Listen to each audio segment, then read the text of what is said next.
aca top c'est parti premier combat préliminaire daw na Fils de Balla am na combat waaw Souleye Kër Ñeen Daouda Ndour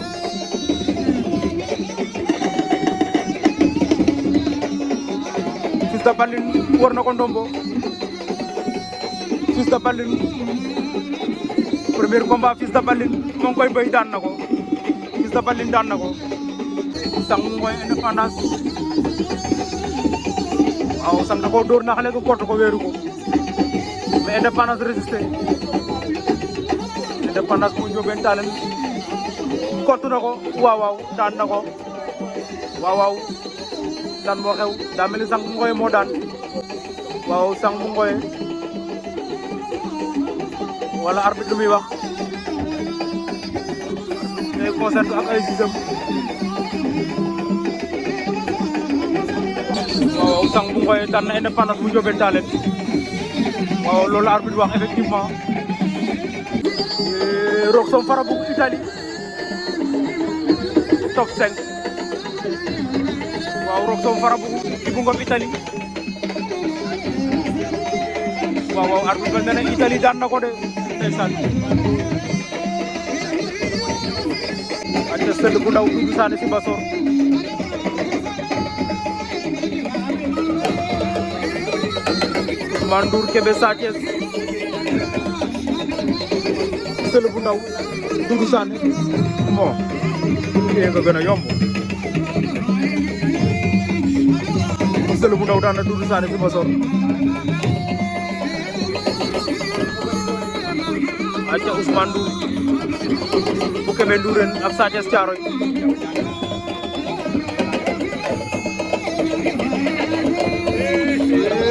Sa Thiès Thiaroye daan na ko Sa Thiès Thiaroye daan na Ousmane Kodi Bour Saloum Toubacouta dela saison bi ren ko amul doole da ngay xaar ne Bour Saloum Toubacouta Kodi waaw waaw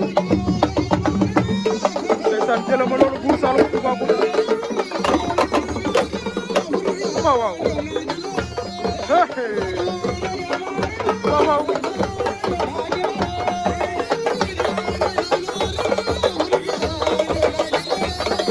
ndeysaan borom Saloum a ngi noonu borom Petite Côte Bour Saloum Toubacouta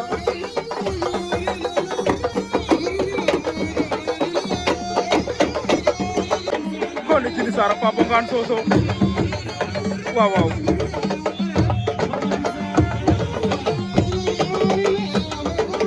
plateau Mbelou Ngout Lamine Diop Radiakhé ndeysaan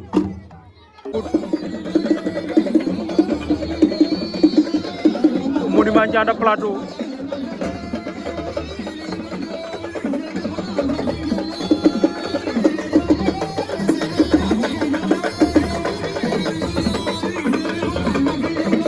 waaw plateau Mbelou Ngout Monument Ndianda ndeysaan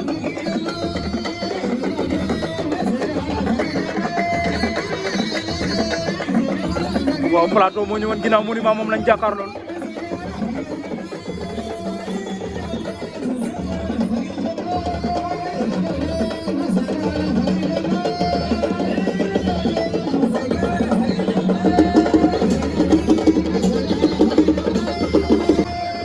Monument Ndianda daan na plateau Monument Ndianda daan na plateau bu Mbelou Ngout tas yaakaar borom Ndambe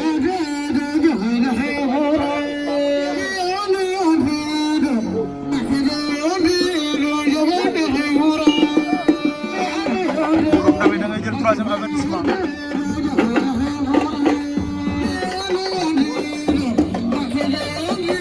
waaw disqualification borom Ndambe am na 3 avertissement disqualifié nañ ko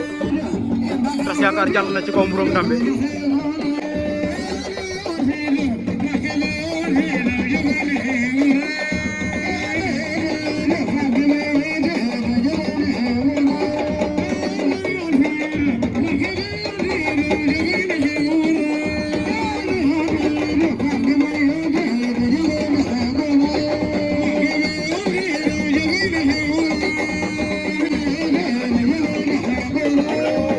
Gaskel fiile na ko wër ko ndombo wala àggagul ca wet ga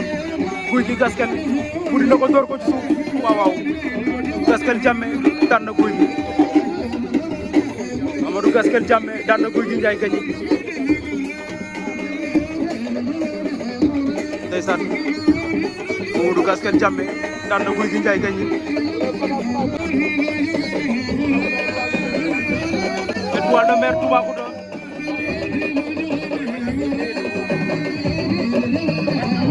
la ilaha illallah Étoile de Mer Toubacouta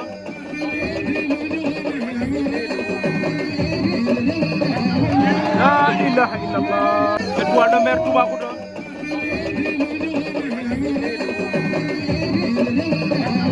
la ilaha illallah Saloum Toubacouta daan na Étoile de Mer Farabougou yéenu na ko ba ci kaw door ko ci suuf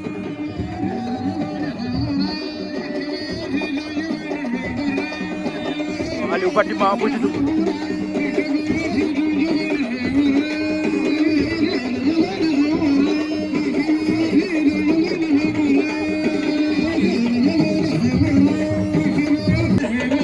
aca Bâtiment moo ne bu ci dugg Aliou Bâtiment bu ci dugg Aliou Bâtiment bu ci dugg waaw bu ci duggoon ca wet ga Aliou korose ko da koy door mbootam déet Bâtiment door na ko mboot waaw Bâtiment moo nem Ñaxar daan na bu ci dugg aca Sosokh Djily Sara Kunta bu Sangare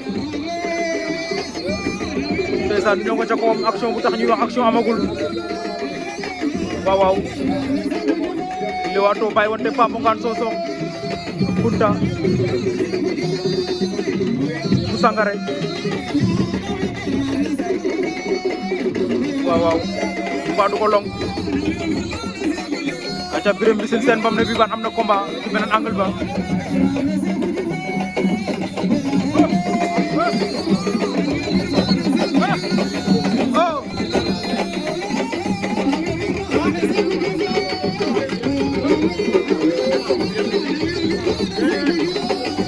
waaw Birame Mbissine Sène daan na combat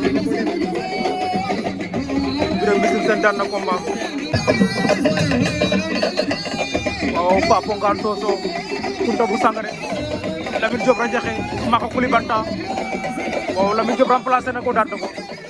Lamine Diop Radiakhé daan na Maka Koulibantang bu Farabougou doole doxul jàmm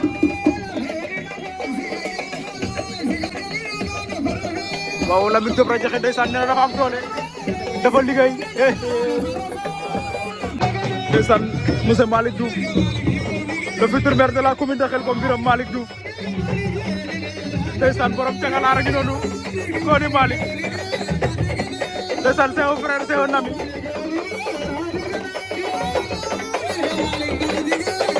waaw Malick Diouf bu cagalaar leader mouvement AMD les amis de Malick Diouf ndeysaan le futur maire de la commune de Khelcom Birame Malick Diouf waaw ànd ak doomu ndeyam Makebe waaw ndeysaan Malick a ngi noonu borom cagalaar borom Khelcom ak li ko wër ndeysaan waaw borom AMD ngi noonu les amis de Malick Diouf kooku mooy seen leader monsieur Malick Diouf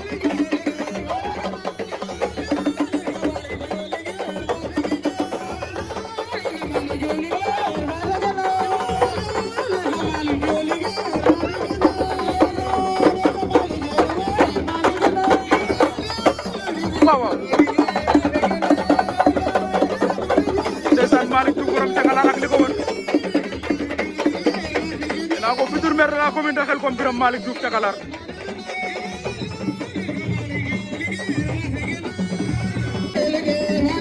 aca deuxième combat Fils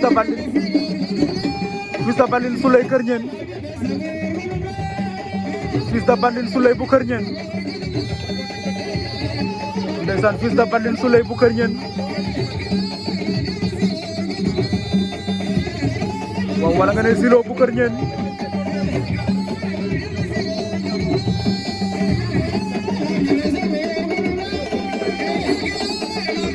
Zilo moo ñëwoon ginnaaw yor ngembu Lagos bi Fils de Bandit moom lañu jàkkaarlool aca Zambu Ngoye Ibou Ngom Italie waaw Zambu Ngoye Ibou Ngom Italie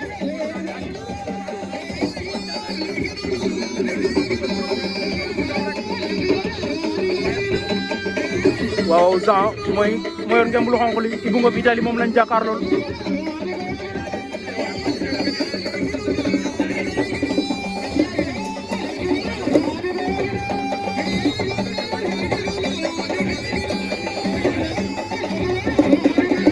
Fils de Bandit Zilo bu Kër Ñeen wala Suley bu Kër Ñeen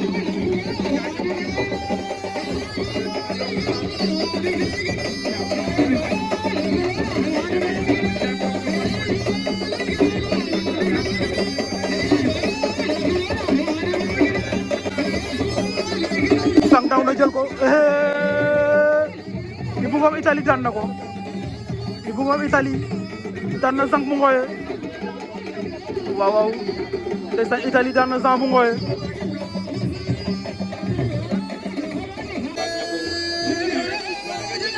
Fils de Bandit Souley Fils de Bandit mu ko bëgg a fàq mais Souley ngay bañ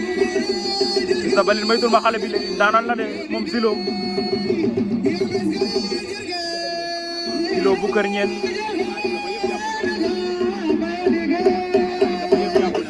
waaw waaw Sa Thiès Caaroy Sël bu ndaw ndeysaan Sa Thiès bu Caaroy Sël bu ndaw Sël jël na 3e avertissement disqualifié nañ ko Sa Thiès bu Caaroy génne na Sël bu ndaw Fils de Bandit Zilo waaw waaw Fils de Bandit daan na Souley bu Kër Ñeen jël na tànk ba guitar ko ndeysaan Fils de Bandit daan na Souley bu Kër Ñeen jël ma Fallou Mbaye si ka mbay ba koni Fallou Mbaye waaw waaw ndeysaan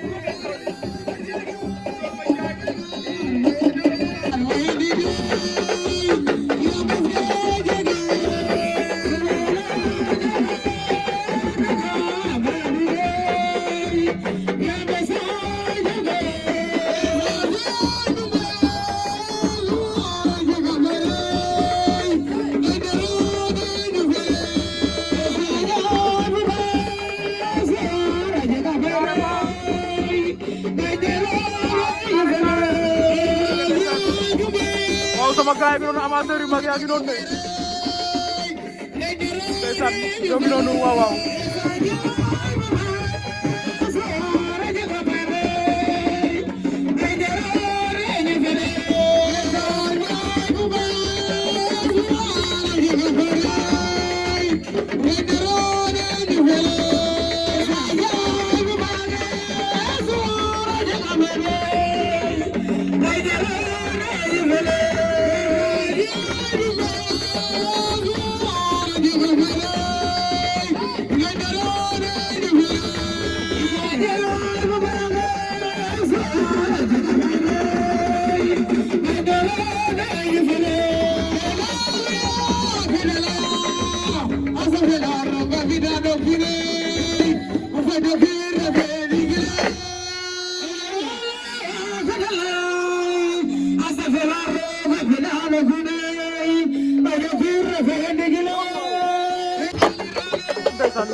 waaw waaw Toubacouta Bour Saloum monument bu Ndianda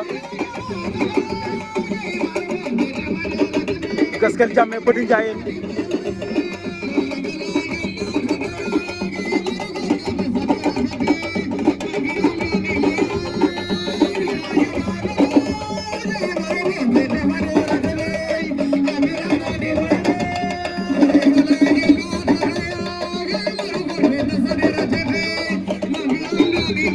Bour Saloum Toubacouta monument Ndianda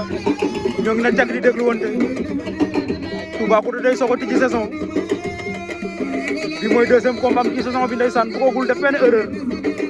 waaye kii di monument Ndianda moo ngi na cag di ko déglu nee naa la su ma juumul daaw la ñu mujj bëre fële si kër ñeen final la woon monument Ndianda moo ko jëloon ci koom bu fekkee bëre waatuñ ci diggante bi kon monument Ndianda moo mujj ci koom monument bu Ndianda Toubacouta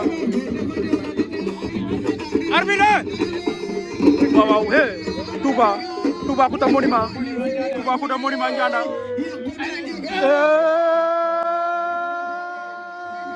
lan moo xew la ilaha illallah waaw arbitre nee na Toubacouta moo daan waaw Toubacouta daan na ko Toubacouta daan na monument bu Ndianda waaw waaw Toubacouta daan na monument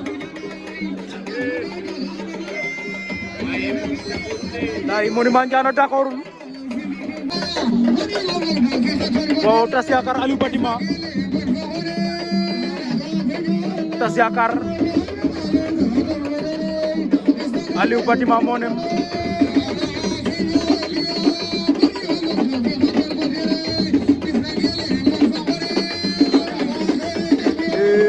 Birame Mbissine Sène Papa Ngane Sosokh tas yaakaar takk na ko tas yaakaar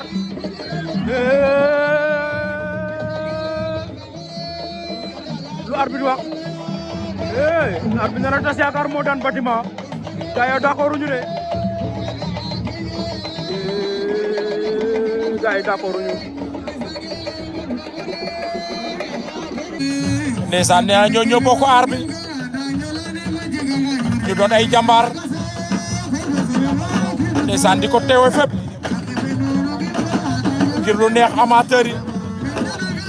lu neex seeni fans Lang Diatta nee na waa Qatar ñun suñu arbitre yi en tout cas mu ngi noonu nañu jël seen responsabilité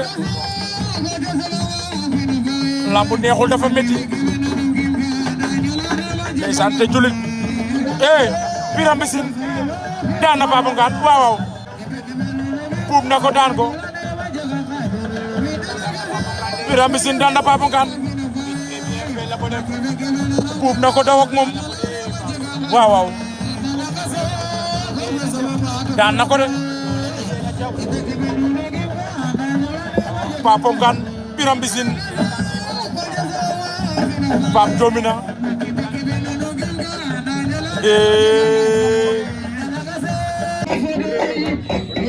aja Sefa Bambougar Lamine Diop Radiakhé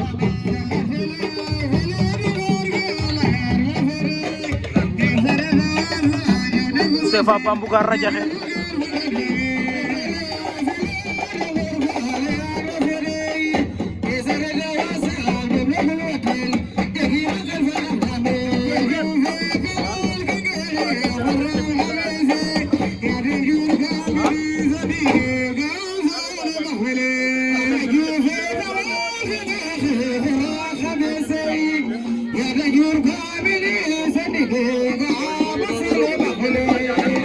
waaw waaw ngudaay ne ngujaan jaañ benn ngud ngudaay ne ak jaañ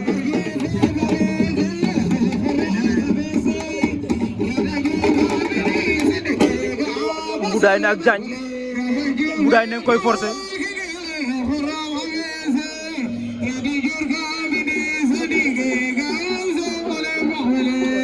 ngudaay ne ngujaan jaan caxabal na ko xatar bi na ko door ko ci suuf ngudaay ne ngujaan daan na jaañ bu mbelo ngud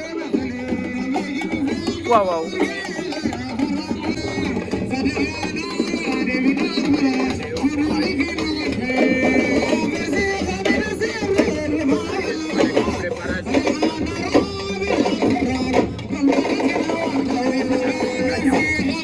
daw nañu daje Radiakhé CFA songole Radiakhé ngoy songole CFA ngay bañ CFA Bambougar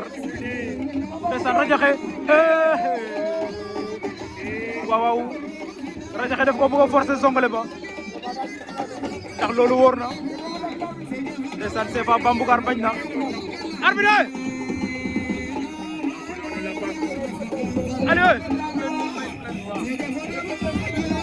Radiakhé am na ngemb Radiakhé CFA ndeysaan Radiakhé def ko bëgg a forcer songale ba ndax CFA dina nangu loolu waaw CFA Bambougar Lamine Diop Radiakhé amaan na ngemb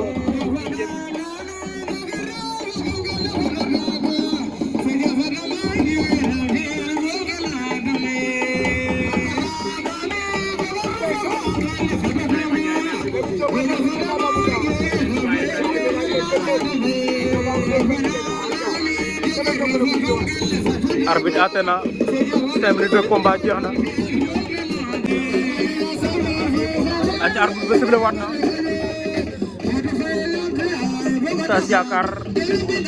Toubacouta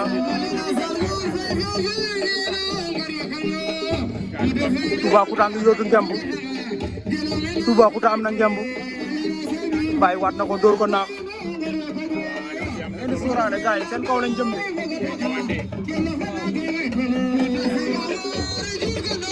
Toubacouta sol na ko naax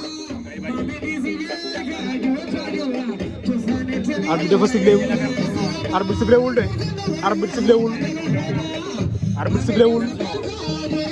waaw Tass Yakar arbitre c'est le maître du terrain arbitre sifflé wul da ngay déglu li arbitre di wax Tass Yakar jël na deuxième avertissement waaw combat ba day gën a gaaw Tass Yakar Toubacouta Touba takk na ko mbaa du la door mboot Tass Yakar am nga 2 avertissement Tass Yakar jël nga 3e avertissement disqualifié nañ ko Toubacouta génn na Tass Yakar Lamine Diop Radiakhé CFA Bambougar caxabal CFA ndeysaan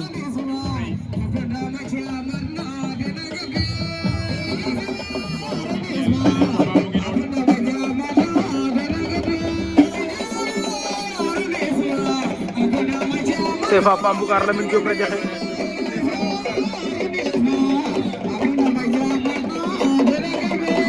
waaw combat boobu temps ba jeex na CFA Bambougar Lamine Diop Radiakhé wala 10 minutes yaa jeex dañ leen may 3 minutes pour départager leen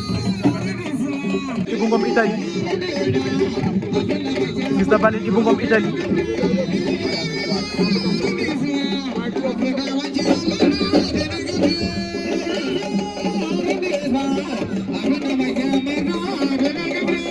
waaw CFA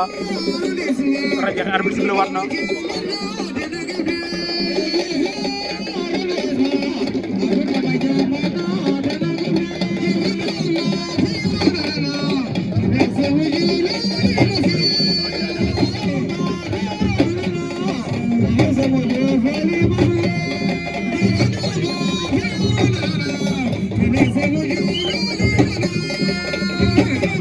Lamine Diop Radiakhé CFA Bambougar lan moo xew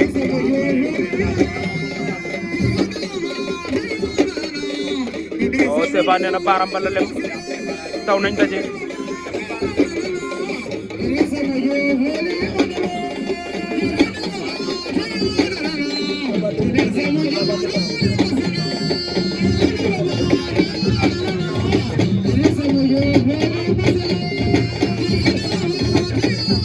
Fils de Balla Ibou Ngom Italie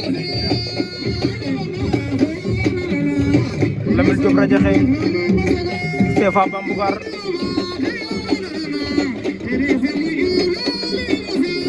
Fils de Balla jël na ko Fils de Balla jël arbitre Fils de Balla na koy tegal sees Ibou ngay bañ de Batling waaw waaw daan na ko tegal na ko 16 daan ko Fils de Batling daan na Ibou Ngom Italie waaw waaw Fils de Batling daan na Ibou Ngom Italie Lamine Diop Radiakhé CFA Bambougar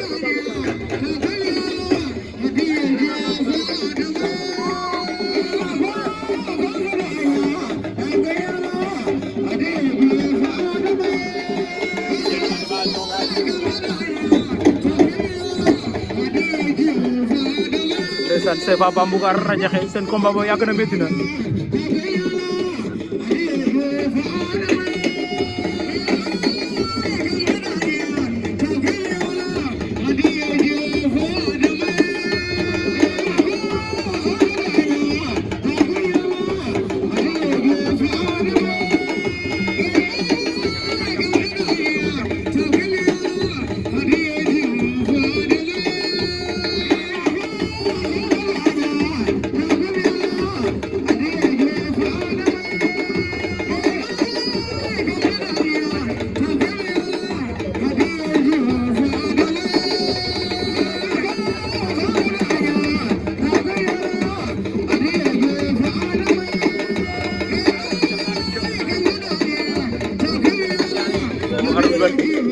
daa mel ni léegi temps ba jeex de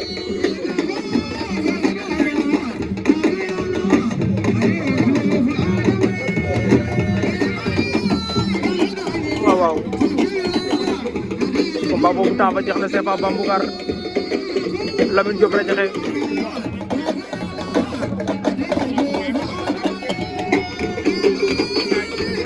arbitre jox na victoire Radiakhé génn na CFA Bambougar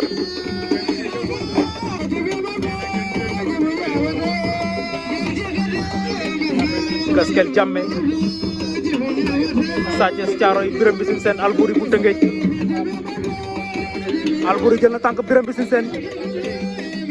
Albouri jël na tànk Birame Mbissine yenu na ko arbitre Albouri Birame Mbissine Albouri Birame Mbissine Albouri arbitre Birame Mbissine Sène Albouri Birame Mbissine ko ni Albouri mi ndaanaan la de Albouri waaye Birame ak ca suuf Birame Albouri daanu na Albouri bu Tëngéej daan na Birame Mbissine Sène waaw Albouri daan na Birame Mbissine Sène bam ne bi baan ndeysaan ndaanaan la naan leen moom mujjee daan Cheikh Tidiane ñaa arène moom Albouri keroog arène nationale moo fa daan Fils de Batling ndeysaan Albouri bu Tëngéej daan na Birame Mbissine Sène bam ne bi baan ndeysaan Sika Mbaye Albouri yaa ngi noonu Sika Mbaye Albouri yaa ngay yëngal waaw waaw ndeysaan Albouri bu Tëngéej la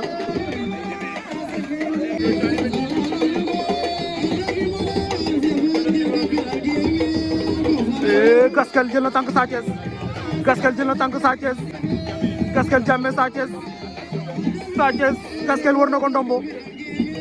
Gaskel war na ko ndombo penalty lamb daf koy daanam déet Gaskel Sa Thiès sef waaw waaw Sa Thiès génn na ca ndeysaan Sa Thiès Thiaroye génn ca ba set wecc daanaan la moom Sa Thiès boobu jël ma Sika Mbaye ba Ngor bu Toubacouta ndeysaan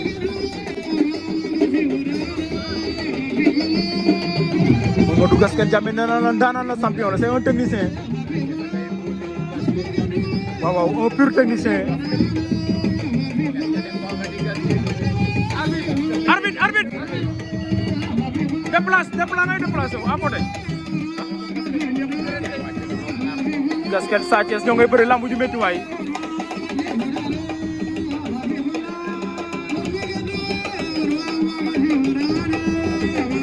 Gaskel Sa Thiès am na ngemb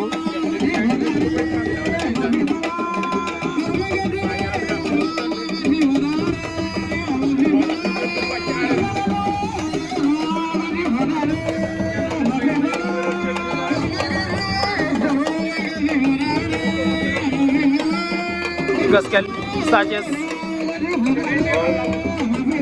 Gaskel da ngay jël avertissement ndeysaan Sa nee na dafa am doole Gaskel jël na avertissement waaw ndax li des temps bi bëri na Gaskel jël na avertissement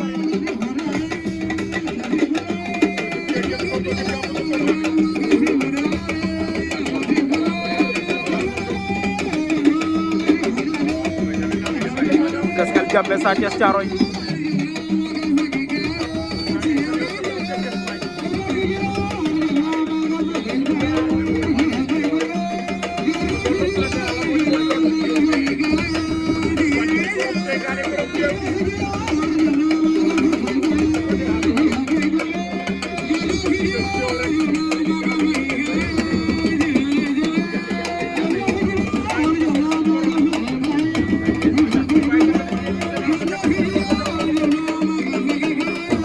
waaye Fatou Mbaye ak Loum Tafa Faye le jeune tambour major de Ndougoor ndeysaan ñëw nekk sa animation ba Mboudaay ne Ngoundiane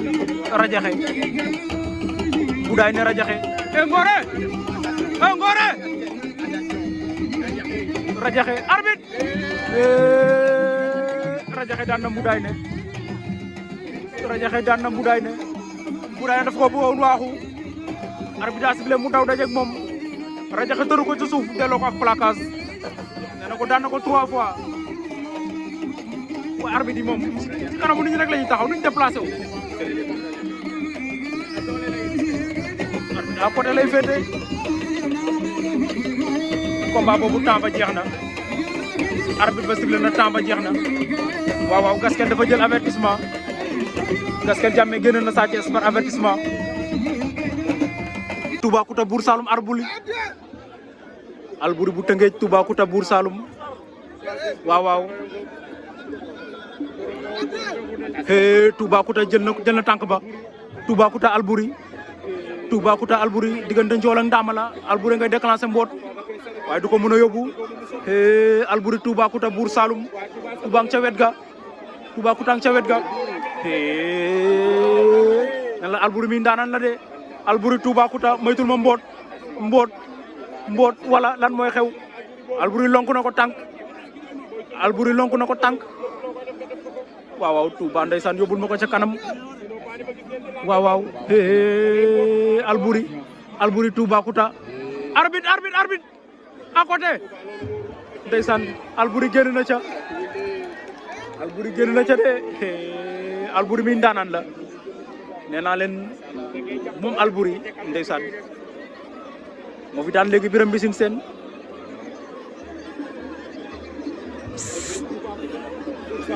waaw waaw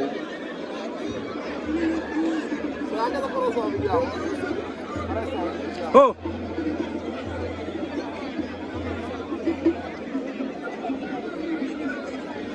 Albouri Tëngéej Toubacouta Bour Saloum ndeysaan arbitre bi la ñu daw daje Toubacouta ca wet ga Toubacouta ca wet ga delluwaat nañ sa même action ba arbitre déplacé wul oh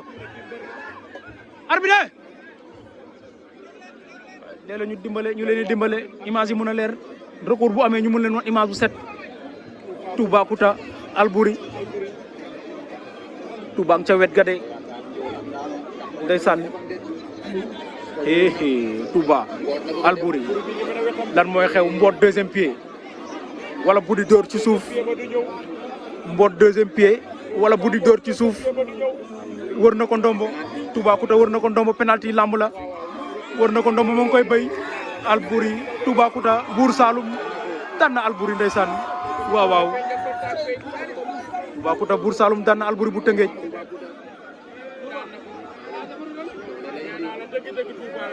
Gaskel Jammeh fils de Badline ñoo ngi ca ginnaaw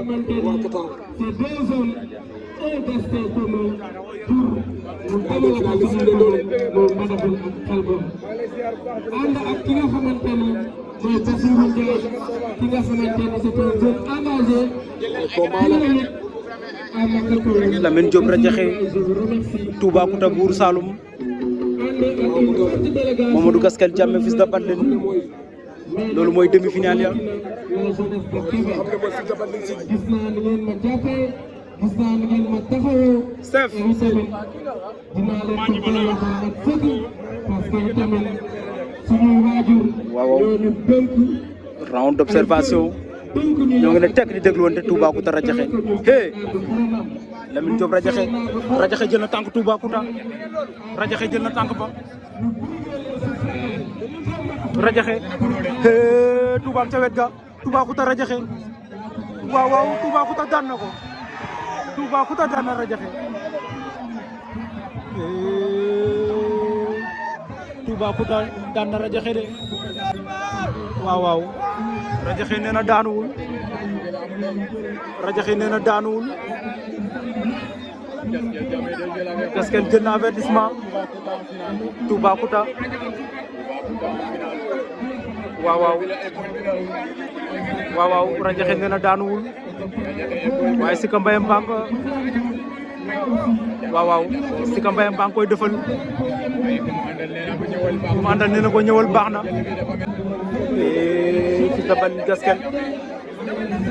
wala may ñu combat bi rek ñu jël ko Fils de Batling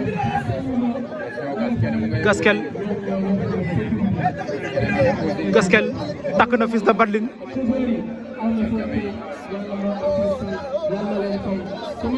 oyul gaa yele Radiakhé takk na ko Fils de Batling da ko bëgg a door mboot chef Fils de Batling Gaskel ngombu na ko caxabal na ko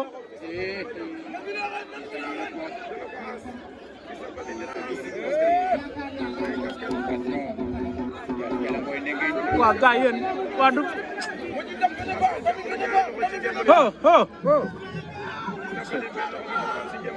Fils de Batling mu ngi ca suuf wala Gaskel a ngi ca suuf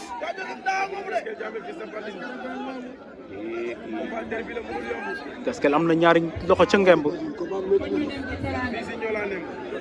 ndengeñ na ko waaw waaw fan la ñuy mujj ndeysaan délégation ba la ñuy présenté ni combat bi de laay jël war naa image mooy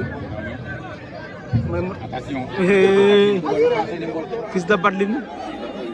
Gaskel ndeysaan moo ngi sa wet ga tegal na ko 16 moo ngi koy tegal 16 Gaskel Fils de Batling dugg nañ ca nit ña Fils de Batling Gaskel Fils de Batling file na ko war ko ndombo ndeysaan waaw waaw jeex na Fils de Batling roi de Qatar ndeysaan Fils de Batling daan na Gaskel arbitre dafa sifflé mu file ko war ko ndombo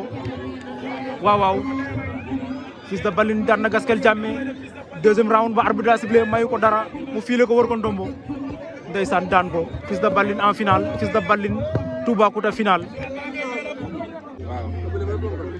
aca final raw gadu baa ngi noonu ñu tegal si ñaari saaku ceeb ak enveloppe 5000 francs CFA ndambe bu gañi Obali gaaw na ndambe bu gañi jël na ko ci kaw Obali bu Palado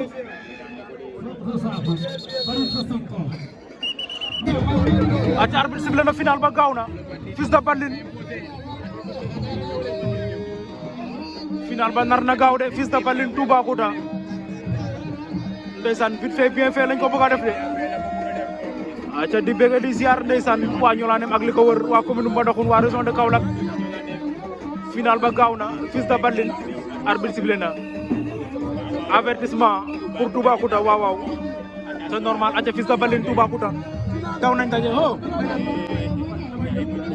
Fils de Batling Toubacouta ndeysaan Fils de Batling mu ngi ko bëgg a zongale waa lii lan la Fils de Batling Toubacouta bëre leen moo gën may leen waaw jàpp leen ci gaañ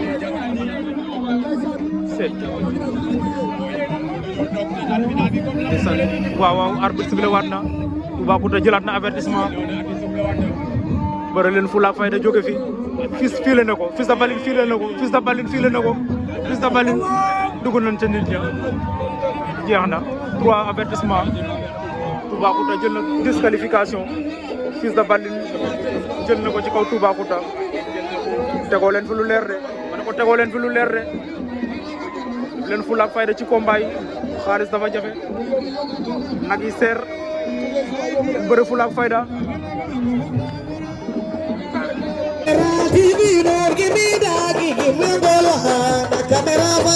General TV, don't give me that gigi.